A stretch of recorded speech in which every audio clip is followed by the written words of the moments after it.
ధైర్యంగా కాళ్ళు ఎగరేసుకొని రోడ్ల మీద తిరుగుతున్నావు. నీకు రక్షణ ఉందంటావా?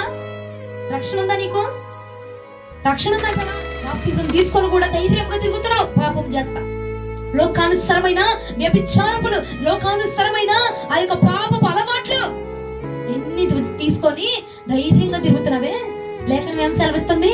అయినను వ్యభిచారపు స్త్రీ తిరిగినట్టుగా ధైర్యంగా తిరుగుతున్నావు, సిగ్గుపడకుండా. అయ్యో, నేను బాప్తిజం తీసుకున్న దాన్నే, నా ద్వారా దేవుడికి అవమానం కలుగుతుందే, నేను ఇలాంటి వీడియోలు చూస్తే, ఇలాంటి మాటలు మాట్లాడితే, ఇలాంటి వ్యసనములు నేను అలవాటు అయిపోతే, ఇలాంటి సినిమాలు నేను చూస్తే, ఇలాంటి సీరియల్ చూస్తే దేవుడి దౌర్భాగ్యురాలైన నేను ఆయన రక్తంలో పాలిభాగస్థలను అవుతున్నాను అని సిగ్గు కూడా లేకుండా ఏం చేస్తున్నారట? పైన ఫస్ట్ లైన్ ఏముంది? కడవరి వర్షం లేకపోయినది. అది వారికి తెలుసు. దేవుడి ఆత్మ మన దగ్గర లేదు. నేను ప్రార్థనలకి వెళ్ళలేకపోతున్నాను, ఆత్మలో బలపరచబడలేకపోతున్నాను, వాక్యంలో నేను నిలవబడలేకపోతున్నాను అని నీకు తెలుసు.